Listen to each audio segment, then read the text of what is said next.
तो दोस्तों वीडियो शुरू करने से पहले अपन शॉर्ट वे पे जो ऑपरेटर का एग्जाम पैटर्न होता है इसे अपन समझ लेते हैं। तो दोस्तों आपको ये तो पता होगा कि ऑपरेटर के दो टेस्ट होते हैं, पहला प्रिलिमिनरी टेस्ट होता है और दूसरा एडवांस टेस्ट होता है। तो यहाँ पे दोस्तों हम बात करने वाले हैं एडवांस टेस्ट के बारे में, जो कि सेकेंड स्टेज होता है और आपकी मेरिट इसी की बेस पे डिसाइड होती है। ठीक है, और जो ऑपरेटर के एग्जाम होता है ना दोस्तों, इसमें 50 क्वेश्चन पूछे जाते हैं।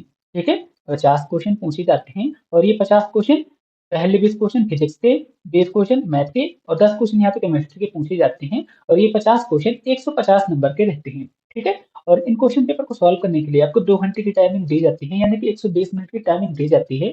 ठीक है, और आप सभी लोग को ये तो समझ आ रहा होगा कि यहाँ पे 50 क्वेश्चन 150 नंबर के हैं, तो यानी कि प्रत्येक क्वेश्चन यहाँ पे 3 मार्क्स का आता है और यहाँ पे निगेटिव मार्किंग भी होती है, -1 नंबर की यहाँ पे निगेटिव मार्किंग भी होती है। तो यहाँ पे मैंने दोस्तों एग्जाम पैटर्न को अच्छी तरह से समझा दिया ना। तो यहाँ पे पहला क्वेश्चन है, इस पहले से क्वेश्चन पे आपसे क्या पूछा गया है, इस इक्वेशन पे यानी कि इस अवकल समीकरण पे आपको इसकी घात बताना है, यानी कि आपको इसकी डिग्री बताना है कि इसकी डिग्री क्या होगी। ठीक है, तो दोस्तों इस क्वेश्चन को सॉल्व करने के लिए आपका एक छोटा सा कॉन्सेप्ट लगेगा, मैं आपको यहाँ पे बता देता हूँ।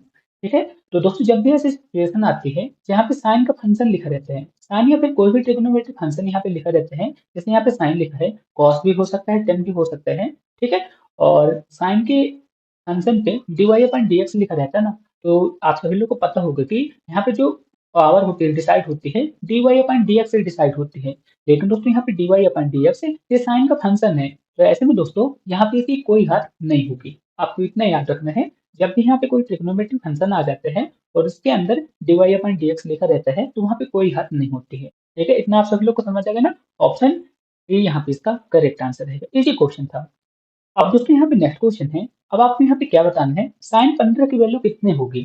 ठीक है, तो चलिए इस क्वेश्चन को सॉल्व करते हैं। बस आप सभी लोग ईमानदारी से वीडियो को पूरा देखिएगा, बहुत अच्छी अच्छी चीज मैं आपको यहाँ से बताने वाला हूँ। ठीक है, तो sin 15 की वैल्यू क्या होती है, सबसे पहले अपन इसे इसके मतलब मान को याद कर लेते हैं। ठीक है, तो इसका मान कितना आता है दोस्तों, √3 - 1 2 ये होता है sin 15 की वैल्यू। ठीक है, लेकिन दोस्तों आप सभी लोग के मन पे एक क्वेश्चन आएगा कि इसे अपन को कैसे सॉल्व करना है, तो चलिए मैं आपको वो भी बता देता हूँ। तो दोस्तों आपको यहाँ पे दो संख्याओं को ज्ञात करना है जैसे आपको पता रहते हैं। ठीक है, जैसे यहाँ पे साइन 15 है ना, तो अपन इसे इस तरह लिख सकते हैं, साइन 45 डिग्री -30 डिग्री। ऐसा लिखेंगे तो कोई फर्क तो पड़ेगा नहीं। ठीक है, 45 में से यदि अपन 30 को घटाएंगे तो 15 ही आएगा। ठीक है, लेकिन दोस्तों यहाँ से एक फॉर्मूला बन गया है। फॉर्मूला क्या होता है दोस्तों, साइन a - b, ये वाला आप फॉर्मूला आपको याद होना चाहिए दोस्तों। इसका फॉर्मूला क्या होता है, sine a cos b minus cos a sine b, ये इसका फॉर्मूला होता है। बस इस फॉर्मूले पे यहाँ पे आप सभी की वैल्यू को पुट कर दीजिए, आपका आंसर आ जाएगा। कोई दिक्कत वाली बात हो तो आप मेरे से कमेंट बॉक्स में पूछ लीजिएगा। ठीक है ना, इतना आप सभी लोग को समझ आ गया ना। अब मैं आपको यहाँ पे धीरे धीरे लिख के तो बताता नहीं रहूंगा कि साइन 45 साइन 30। ठीक है, आप सभी लोग कर सकते हैं, मैं यहाँ पे आपको हिंट दे दिया। और ठीक है, तो आप सभी लोग इसे देख लीजिएगा। ठीक है, अब दोस्तों क्वेश्चन नंबर 3 पे आते हैं, जो कि बहुत अच्छे क्वेश्चन है। यहाँ पे क्या बोला गया दोस्तों, सूर्य के कारण 6 फुट ये व्यक्ति की छाया 4 फुट पर बनती है। जबकि दोस्तों यहाँ पे क्या लिखा है, व्यक्ति के पास वाले खंभे की छाया 36 फुट बनती है। तो खंभे की ऊंचाई कितनी होगी अपने को ये बताना है। ठीक है, तो सबसे पहले अपन यहाँ पे क्या करते हैं दोस्तों, एक व्यक्ति बना लेते हैं। ठीक है, जैसे यहाँ पे एक व्यक्ति खड़ा है, इसकी हाइट कितनी है दोस्तों, 6 फुट है, लेकिन इसकी छाया कितनी बनती है, 4 फीट की बनती है। इसी तरह से दोस्तों यहाँ पे एक पोल है, ये जैसे एक पोल है, इसकी ऊंचाई कितनी है दोस्तों, नहीं यहाँ पे इसकी दूरी कितनी है, इसकी हाइट कितनी बनती है, 36 फीट बनती है। तो आपने को इसकी क्या करना है, आपने को इसकी हाइट निकालना है। दोस्तों आपको क्या करना है, यहाँ पे समरूपता का कॉन्सेप्ट लगा देना है। ठीक है, तो यहाँ पे समरूपता का कॉन्सेप्ट लगाएंगे तो यहाँ पे कितना आ जाएगा दोस्तों, 6/4 आ जाएगा। और यहाँ पे कितना आ जाएगा दोस्तों, x/36 आ जाएगा। ठीक है, आप सभी लोग को समझ आया ना, बस इतना ही आपको करना था और आपका आंसर आ चुका है।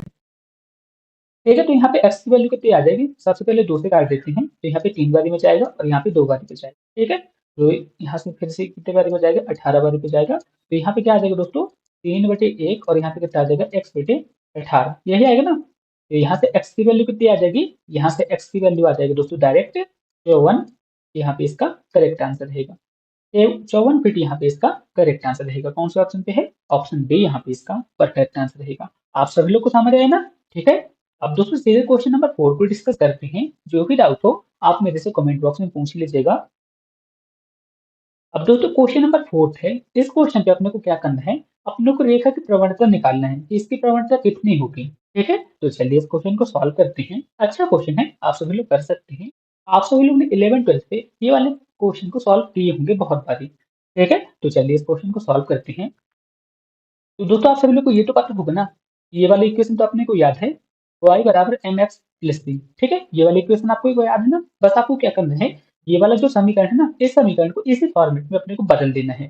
ठीक है, तो सबसे पहले यहाँ पे क्या आ जाएगा दोस्तों, 3y। ठीक है, और यहाँ पे अपन क्या लिख सकते हैं दोस्तों, यहाँ पे आ जाएगा 4x, और यहाँ पे कितना आ जाएगा, -4। ठीक है, इतना यहाँ पे लिखा है, मैं यहाँ पे माइनस पे कर दिया, पूरी प्रॉब्लम खत्म हो गई। ठीक है, अब दोस्तों आपको क्या करना है, अपने को इस फॉर्मेट में इसको बदलना है ना, कि अपन ऐसे लिख सकते हैं y बराबर 4x, और यहाँ पे जो ये वाला 3 था तो मैंने यहाँ पे ऐसे लिख दिया, और यहाँ पे कितना है दोस्तों, यहाँ पे 4/3 आ गया।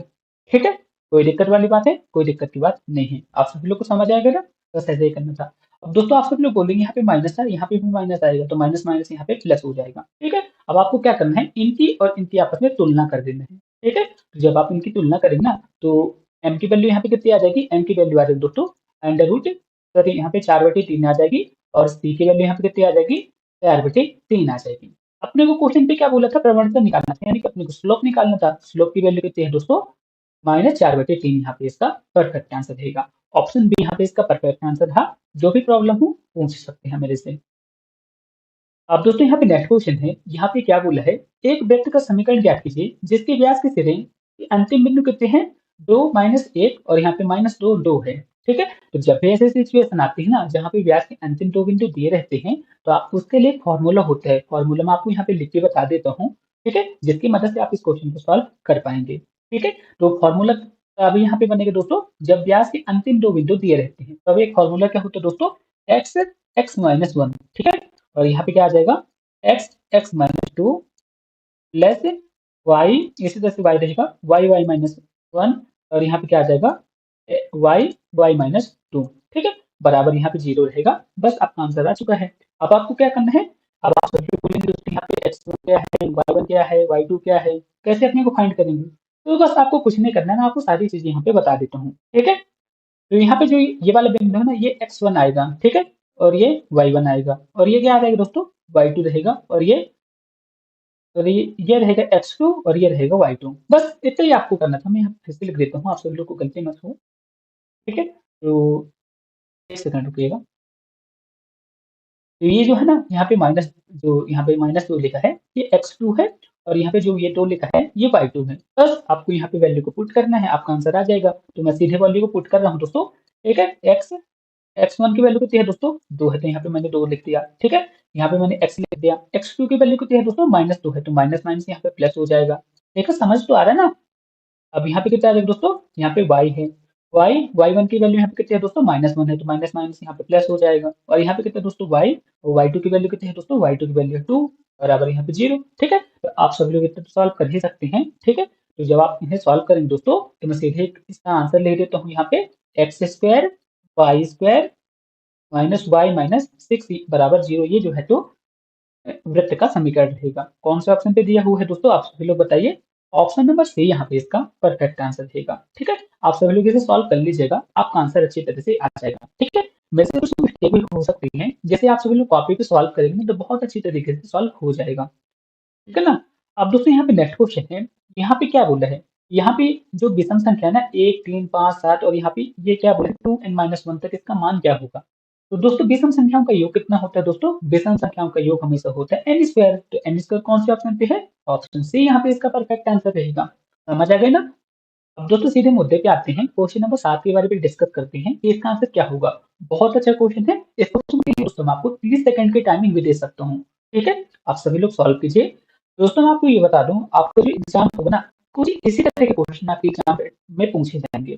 ठीक है, यदि आप इस मॉक टेस्ट पे, इस मॉडल पेपर पे आप मान के चलिए दोस्तों 40+ क्वेश्चन को सही कर रहे हैं ना, तो ही आप दोस्तों ऑपरेटर की तैयारी कीजिएगा। ठीक है, क्योंकि दोस्तों आज की डेट पे इसकी कट भी बहुत ज्यादा हाई जाने लगी है।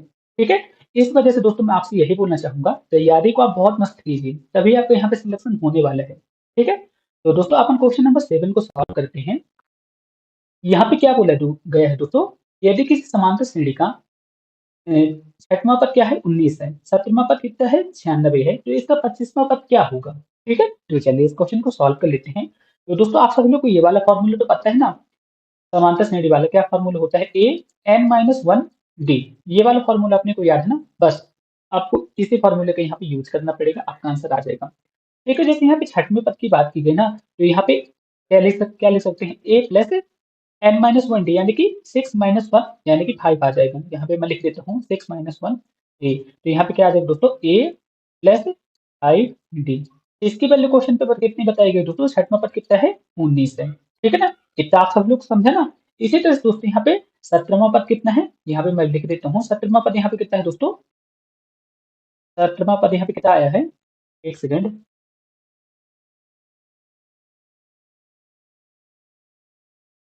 यहाँ पे मैं 17वें पद की बात करता हूँ, तो 17वां पद यहाँ पे कितना है दोस्तों, 96 है। ठीक है ना, इतना ही है ना।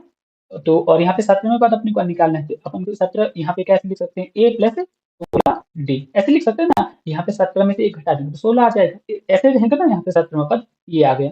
अब आपको क्या करना है दोस्तों, यहाँ पे 8वें पद और 17वें पद को आपस में घटा देने हैं। ठीक है, जैसे ही आप यहाँ पे घटाएंगे तो डी की वैल्यू आ जाएगी। ठीक है, तो आप करते हैं इसे घटा देते हैं। ठीक है, इसे घटा देते हैं यानी कि माइनस कर देते हैं, तो ये कट गया। ठीक है, यहाँ पे कितना आ जाएगा दोस्तों, यहाँ पे आ जाएगा -11 डी, और यहाँ पे कितना आ जाएगा दोस्तों, यहाँ पे आ जाएगा -77 डी, यानी कि 77 आ जाएगा, -77, माइनस माइनस ये कट गया, तो डी की वैल्यू यहाँ से कितनी आ गई, डी की वैल्यू यहाँ से आ गई 7। इतना आप सब लोग को समझ आएगा ना, कोई दिक्कत वाली बात नहीं होगी। ठीक है, अब दोस्तों यहाँ पे क्या करते हैं, अपने को ए की वैल्यू को फाइंड करना है। ठीक है, तो ए की वैल्यू को फाइंड करने के लिए दोस्तों अपन छठवें पद का यूज करते हैं। तो छठवां पद यहाँ पे कितना है 19, ए प्लस 5 डी है, यही है ना। तो यहाँ पे अपन क्या करते हैं, यहाँ पे 19 लिख दिया, और यहाँ पे कितना है ए प्लस 5 यहाँ पे हमने लिखेंगे, और डी की जगह आप क्या लिखेंगे दोस्तों, डी की जगह हम यहाँ पे 7 लिख देंगे। ठीक है, तो ए की वैल्यू कितनी आ जाएगी दोस्तों, यहाँ पे 19 है, और यहाँ पे -35 आ जाएगा, और यहाँ पे ए रहेगा।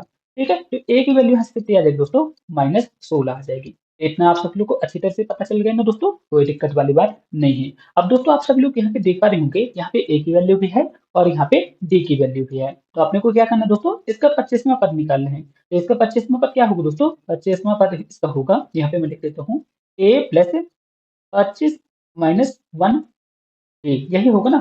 ठीक है, तो यहाँ पे क्या आ जाएगा, ए प्लस 24 डी, यही आएगा। ठीक है, कोई दिक्कत वाली बात है नहीं। अब ए की वैल्यू यहाँ कितनी है, ए की वैल्यू यहाँ पे है -16, यहाँ पे 24 मैंने यहाँ पे लिख दिया, डी की वैल्यू यहाँ पे कितनी है 7 है। ठीक है, तो जब आप सभी लोग इसे सॉल्व करेंगे, ठीक है ना, तो जब आप इसे सॉल्व करेंगे ना, तो यहाँ पे इसका करेक्ट आंसर क्या आ जाएगा दोस्तों, 152 यहाँ पे इसका करेक्ट आंसर रहेगा। ठीक है, ऑप्शन डी यहाँ पे इसका परफेक्ट आंसर रहेगा। आप सभी लोग समझ आ गए ना, कोई दिक्कत वाली बात नहीं है। जो भी प्रॉब्लम हो आप मेरे से कमेंट बॉक्स में पूछ सकते हैं। अब दोस्तों यहाँ पे नेक्स्ट क्वेश्चन है, यहाँ पे क्या बोला गया है, अति परिबल है x² बटे 100 माइनस y² बटे 75 बराबर 1 दिया गया है, तो इसकी उत्केंद्रता क्या होगी। तो दोस्तों अति परिबल की उत्केंद्रता क्या होगी, अति परिबल की उत्केंद्रता होती है √1 प्लस b² अपॉन a², यही होती ना। अब आपको क्या करना है, अब आप सभी लोग बोलेंगे दोस्तों यहाँ पे a² की वैल्यू कितनी है, a² की वैल्यू कितनी होती क्या है। अति परिबल का फॉर्मूला क्या होता है दोस्तों, x² upon a² minus y² upon b² बराबर 1। अब आपको क्या करना है, इस समीकरण से इसकी तुलना कर देना है। a² की वैल्यू कितनी आ जाएगी 100, b² की वैल्यू कितनी आ जाएगी 75 आ जाएगी। ठीक है, यही आएगा ना, कोई दिक्कत वाली बात नहीं है। यहाँ पे 75 है, यहाँ पे लिख दिया फिर से। ठीक है, तो यहाँ पे ई की जगह यहाँ पे क्या आ जाएगा दोस्तों, ए ई, यहाँ पे √1 प्लस बी स्क्वायर कितना है 75 है यहाँ पे, और a² यहाँ पे कितना है 100 है, यही है ना। अब आपको यहाँ पे इसे सॉल्व कर देना है, तो यहाँ पे 25 से काट देते हैं, तो 75, 25 को 100। ठीक है, तो यहाँ पे ई बराबर कितना आ जाएगा 1 प्लस √3/4। ठीक है, तो यहाँ पे इसका आंसर क्या आ जाएगा दोस्तों, √4 प्लस 3/4, यानी कि यहाँ पे कितना आ जाएगा दोस्तों 7 √4, यहाँ पे इसका करेक्ट आंसर रहेगा। आप सभी लोग को समझ आ गया ना, कोई दिक्कत वाली बात नहीं है। ऑप्शन सी यहाँ पे इसका परफेक्ट आंसर रहेगा। अब दोस्तों यहाँ पे नेक्स्ट क्वेश्चन है, आपको बताना है कि यहाँ पे 6 का फैक्टोरियल क्या है। क्वेश्चन नंबर 9 पे क्या बोला गया है, 6 का फैक्टोरियल क्या है। 6 का फैक्टोरियल क्या होगा दोस्तों, यहाँ पे 6 लिखेंगे, यहाँ पे 5 लिखेंगे, 4, इसके बाद 3, इसके बाद 2, इसके बाद 1 बराबर, ठीक है, यही आएगा ना। अब आप इसे मल्टीप्लाई कर देंगे। ठीक है, तो यहाँ पे कितना 6 × 5 = 30, 30 में 4 का जो गुणा करेंगे तो 120 आ जाएगा, 120 में 3 का गुणा करेंगे 360, 360 में 2 का मल्टीप्लाई कर देंगे तो यहाँ पे क्या रहेगा 720, यहाँ पे इसका करेक्ट आंसर रहेगा। ऑप्शन बी यहाँ पे इसका परफेक्ट आंसर होगा। अब दोस्तों यहाँ पे नेक्स्ट क्वेश्चन है, sec x dx का समाकलन क्या होगा? आपको इसका इंटीग्रेशन बनाना है, ठीक है? तो दोस्तों ये एक तरह का फॉर्मूला ही है, ठीक है? फॉर्मूला आप सब लोग इंटीग्रेशन वाले चैप्टर पे जाके इसे याद कर सकते हैं। ऑप्शन बी यहाँ पे इसका परफेक्ट आंसर रहेगा। यानी कि sec x का इंटीग्रेशन क्या होता है? log sec x minus 10x plus c होता है। ऑप्शन बी यहाँ पे इसका करेक्ट आंसर रहेगा। अब दोस्तों यहाँ पे नेक्स्ट क्वेश्चन आया है, चलिए इस क्वेश्चन को सॉल्व करते हैं। दोस्तों यहाँ पे 125 लिखा है, 125 का कितना है 20% है, तो यहाँ पे अपन लिख सकते हैं 20/100, कोई दिक्कत वाली बात नहीं है। इसी तरह से 130 यहाँ पे लिखा है और यहाँ पे 80 लिखा है, तो 80 को लिख सकते हैं 80/100, ठीक है? इतना आप सभी लोग को समझ आ रहा है ना, कोई दिक्कत वाली बात नहीं है। ये कितनी बारी में जाएगा दोस्तों? 5 बारी में जाएगा, और ये फिर कितनी बारी में चला जाएगा दोस्तों? 25 बारी पे जाएगा, तो यहाँ पे 25 आ गया, ठीक है? और यहाँ पे प्लस हमने लिख दिया। अब ये दोस्तों यहाँ पे 0 ये कट गए और यहाँ पे 0 ये कट गया, तो 13 8 कितना होता है दोस्तों? 104 होते हैं। तो 25 और 104 को अपन जोड़ेंगे तो यहाँ पे कितना आएगा दोस्तों? 129। कौन से ऑप्शन पे है? ऑप्शन ए यहाँ पे इसका परफेक्ट आंसर देगा। समझ तो आ गए ना दोस्तों? जो भी प्रॉब्लम हो पूछ सकते हैं आप मेरे से, कोई दिक्कत वाली बात है नहीं। अब दोस्तों यहाँ पे नेक्स्ट क्वेश्चन है, उस वृत्त का क्षेत्रफल क्या होगा जिसकी परिधि 44 सेंटीमीटर है, ठीक है? इस क्वेश्चन को भी अपन सॉल्व भी करते हैं, ठीक है? तो यहाँ पे परिधि कितनी बताई गई दोस्तों?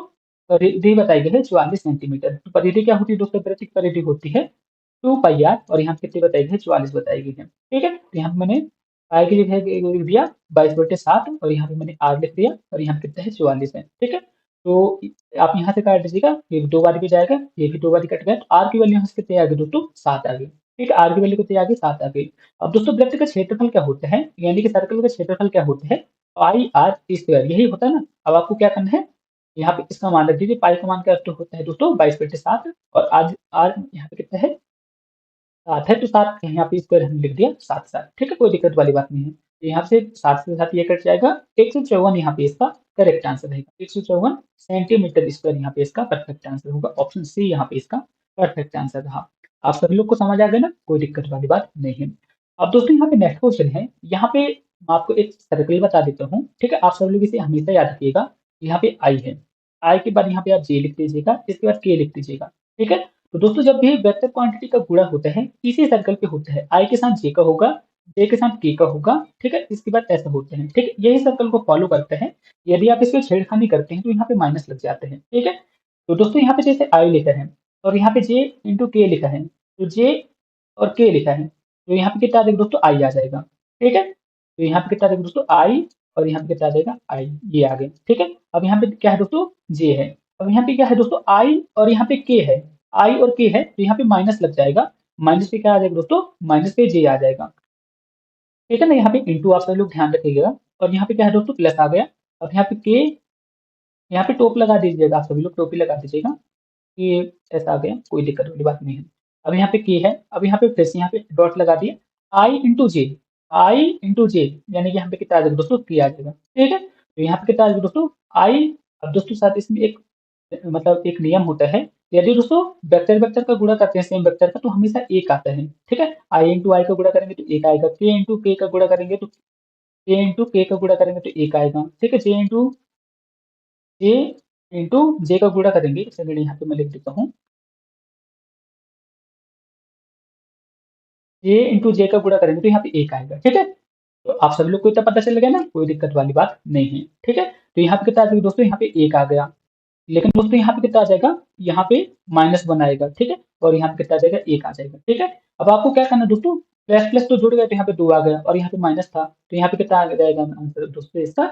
1 यहाँ पे इसका करेक्ट आंसर रहेगा। आप सभी लोग को समझ आ गया ना? कोई दिक्कत वाली बात हो तो आप मेरे से कमेंट बॉक्स में पूछ सकते हैं। अब दोस्तों क्वेश्चन नंबर 14 आ गया है, इस क्वेश्चन को भी अपन सॉल्व करते हैं। बहुत अच्छा क्वेश्चन है, आप सभी लोग कर सकते हैं। तो यहाँ पे क्वेश्चन नंबर 14 पे क्या बोला गया है दोस्तों? इसे अपने को सॉल्व करना है, ठीक है? तो यहाँ पे 64 लिखा है, ठीक है? तो 64 25% को अपन क्या लिख सकते हैं दोस्तों? 1/4 लिख सकते हैं, ठीक है? यानी कि 25/100 करेंगे, 25 पे जब अपन 100 को भाग लगाते हैं तो 1/4 ही आएगा, कोई दिक्कत वाली बात नहीं है।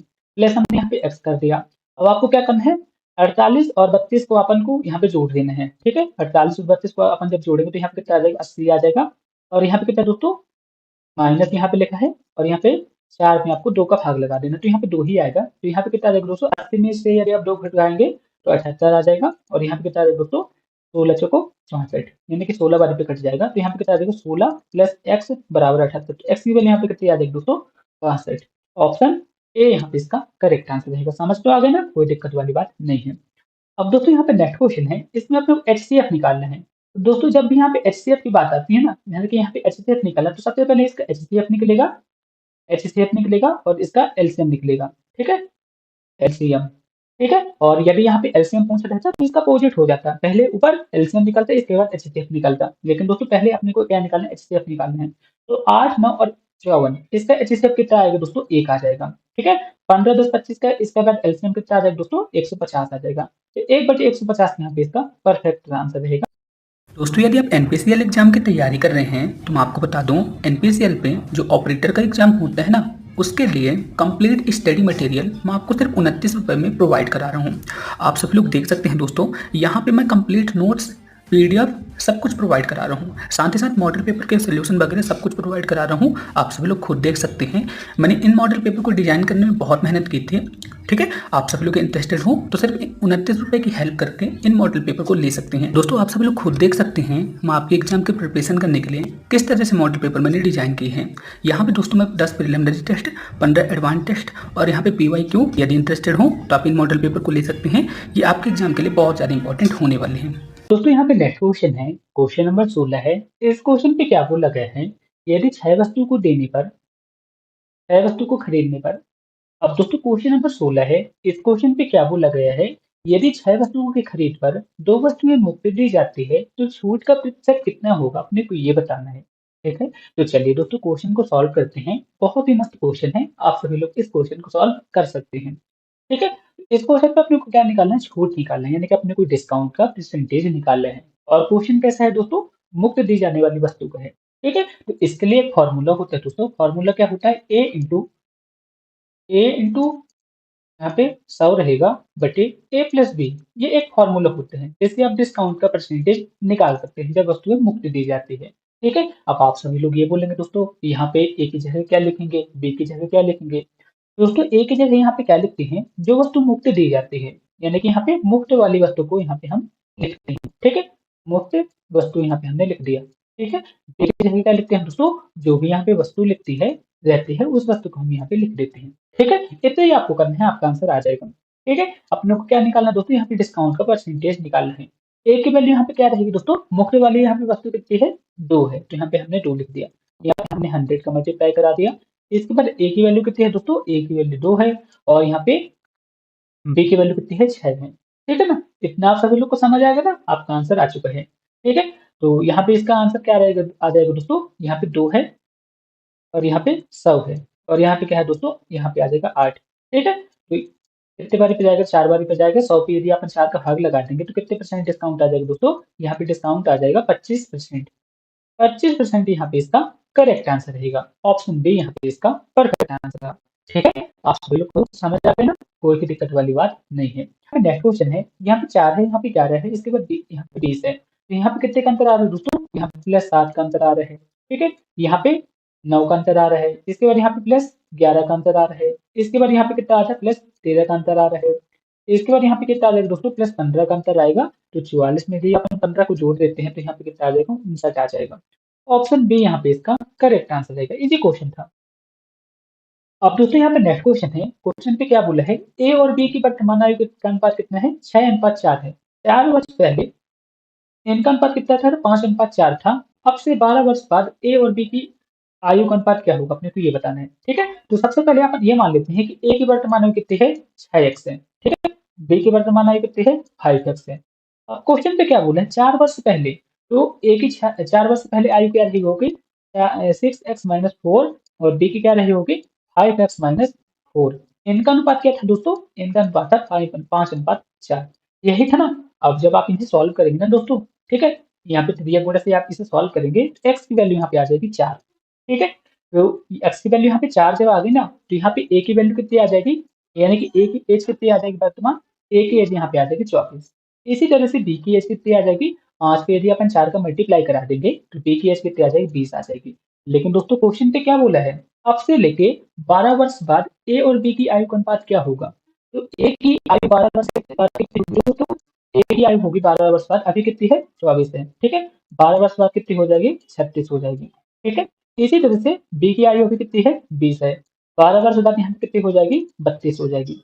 अब क्वेश्चन पे क्या बोला है दोस्तों, ए और बी इनकी आयु का अनुपात अपने को निकालना है। तो यहाँ पे 36 है और यहाँ पे 32 है, ठीक है ना। तो आपको क्या करना है, 4 से डिवाइड देना है, ठीक है। तो कितने बार पे जाएगा, 4 नंबर 36 और यहाँ पे कितना आ जाएगा, 4 अट्ठे 32, यानी कि 9:8 यहाँ पे इसका करेक्ट आंसर रहेगा। आप सभी लोग को समझ आ गया ना, कोई दिक्कत वाली बात हो आप मेरे से कमेंट बॉक्स में फिर से पूछ सकते हैं। अब दोस्तों यहाँ पे नेक्स्ट क्वेश्चन है, अपने को यहाँ पे प्रोबेबिलिटी निकालना है, यानी कि अपने को प्रायिकता निकालना है, काले या नीले रंग होने की प्रायिकता अपने को निकालना है, ठीक है। तो यहाँ पे काली बॉल कितने हैं दोस्तों, यहाँ पे काली बॉल कितने हैं, 8 हैं, और यहाँ पे नीली बॉल कितनी है, 3 है, ठीक है। तो यहाँ पे ब्लैक कितने हैं दोस्तों, यहाँ पे ब्लैक बॉल कितनी है, 8 है, और यहाँ पे ब्लू बॉल कितने हैं दोस्तों, यहाँ पे ब्लू बॉल कितनी है, 3 है, ठीक है।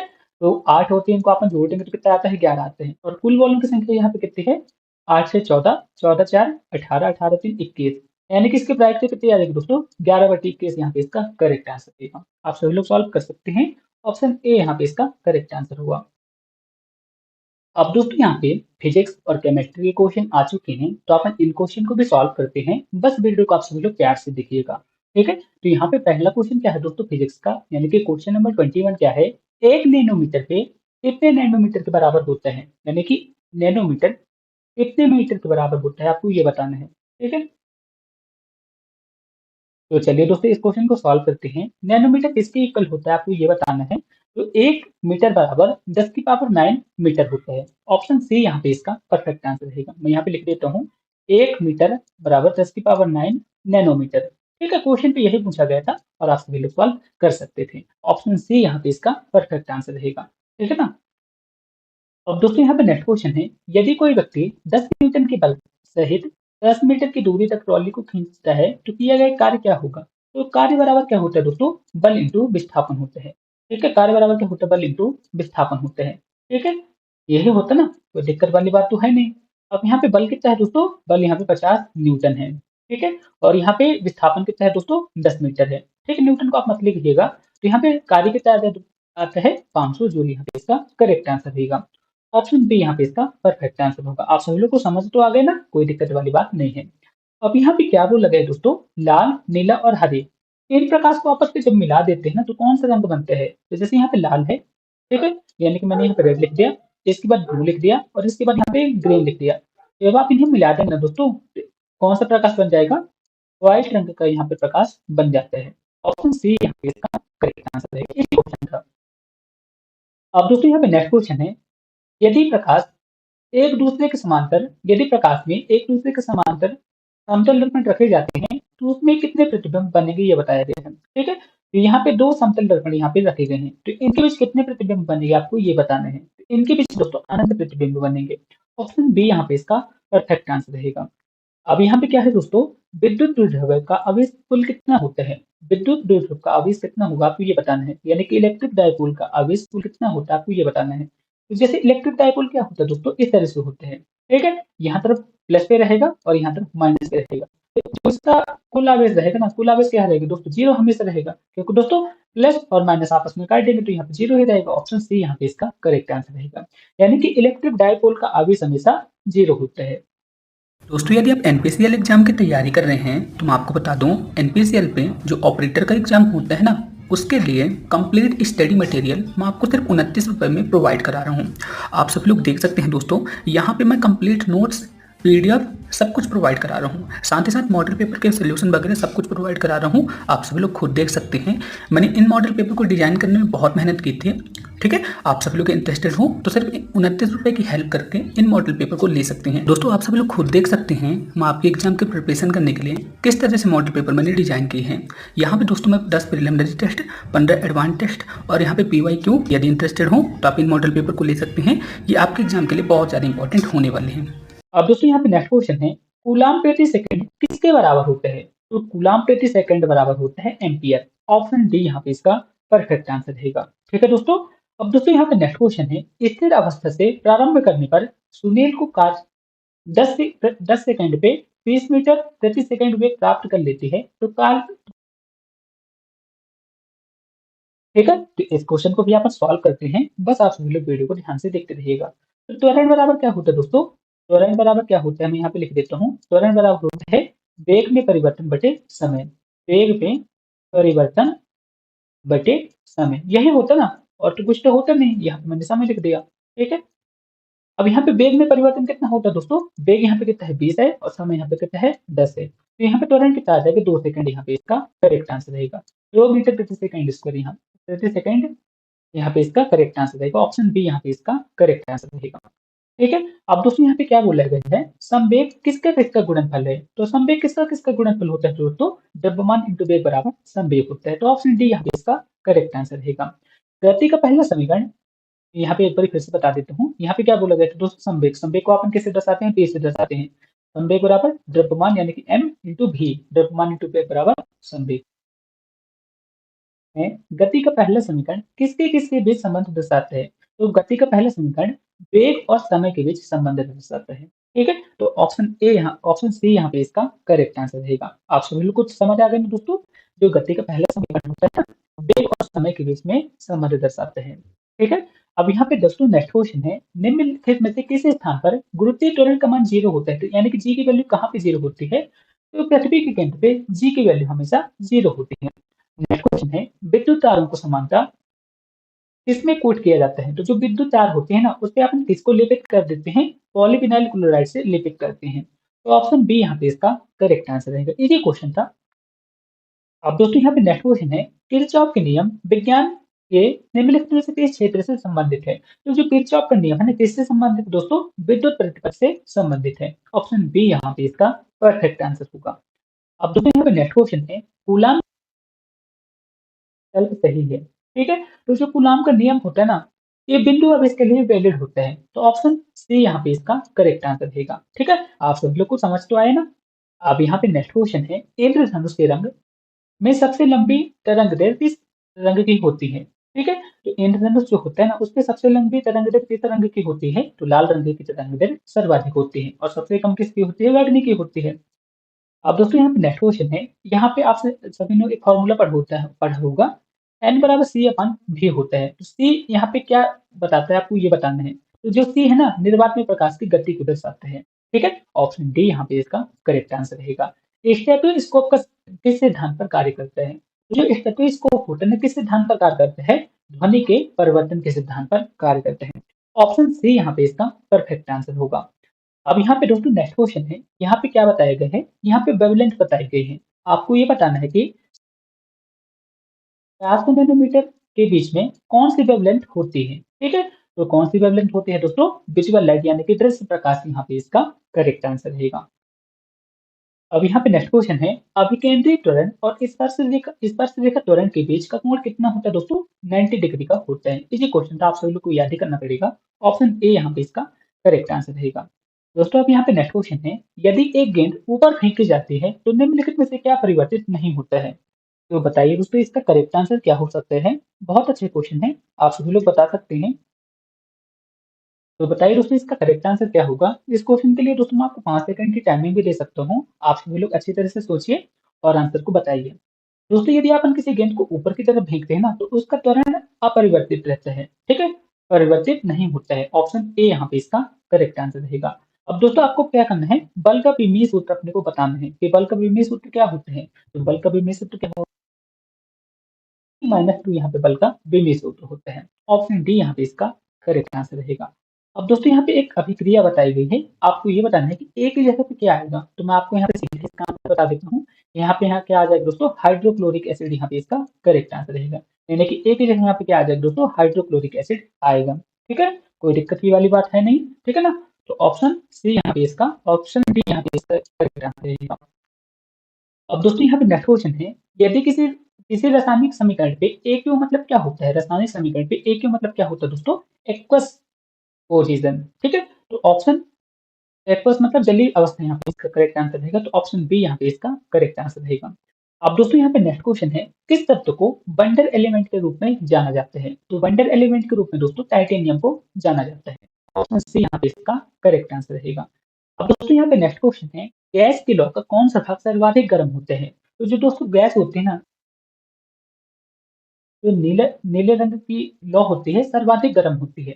ऑप्शन सी यहाँ पे इसका करेक्ट आंसर रहेगा। अब दोस्तों यहाँ पे नेक्स्ट क्वेश्चन है, इस क्वेश्चन पे क्या बोला गया है, उर्वरकों के थैले पर मुद्रित एनपीके का फुल फॉर्म क्या होता है?